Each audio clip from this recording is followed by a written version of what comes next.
Okay, so the next cool tool that I have to offer are just 3 ideas for managing and mastering your time. The first thing that I will tell you about time management, which I would wager, I don't know, maybe the chamber folks can tell me, you know, how many of you have ever taken a time management class or something like that, right?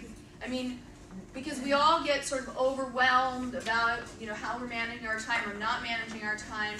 And so we think we are going to buy a new system, we're going to get the new book or the new zipper thing, and that will just make we'll be so organized and perfect then, and all the questions will be answered. I don't know about you, but I've spent a lot of money on that stuff and it hasn't necessarily worked.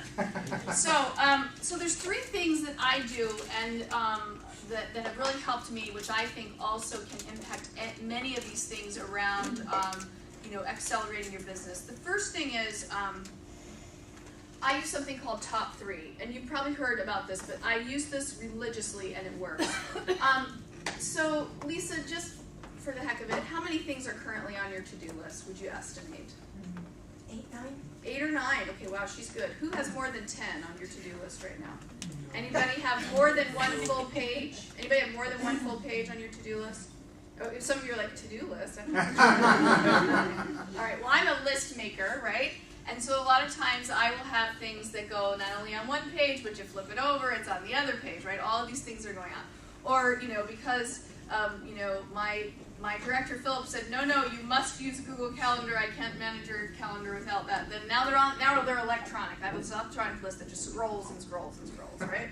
So what I do is every night, at the end of my working day, whatever that is, I look at that list and I identify my top 3 for the following day. And I even just write them just like on a sticky note. And I write top 3, boom, boom, boom. So like this morning's top 3 was Dan. He was on my list. Pick up Dan. And YWCA, because I'm doing some work with them. And then a client in Denver. And so those were my top 3 because I knew I either had to follow up, finish a proposal, respond to something, and those were my top 3 priorities. And if I didn't get those done today, I was really going to add to my sense of being overwhelmed.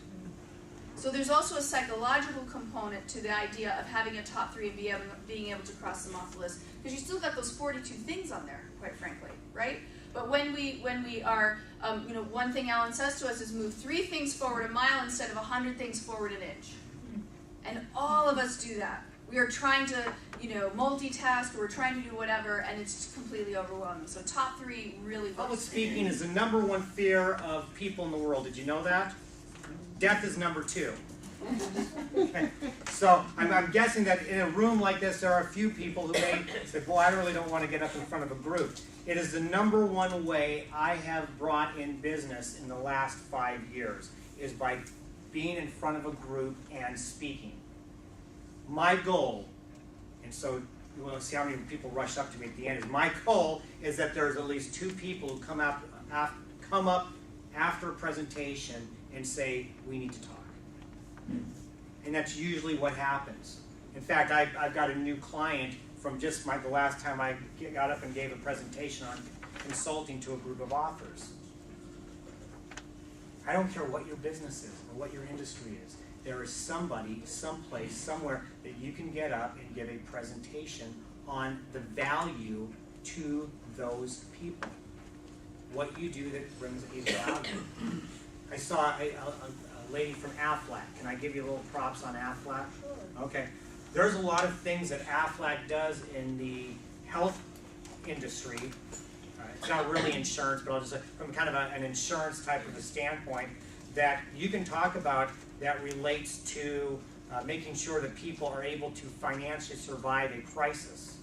So you can speak in that regard. You don't have to necessarily pump Aflac, but you can pump what the value is for that. There are groups that are out there. I mentioned public service like Rotary, Kiwanis, Lions, chambers of commerce, not only the Seattle chamber, but maybe some of the smaller chambers from where you live, are always looking for speakers. There is never a shortage. So the opportunity to get up and speak in front of a group is just priceless for you, because you're speaking to people who need what you have. Now, if you're the slightest bit anxious, let me offer you 2 solutions. Number one is you can take me home with you. See, that was supposed to be funny too. I'm We were a little yeah, you take me home with you. I have in the back some CD called Panic to Power. It talks about ways to overcome anxiety and fear in speaking. The other one is Toastmasters. I don't know how many of you have ever heard of Toastmasters, but it is a great way to practice and to fail. To actually fail in front of people who really don't care that you failed.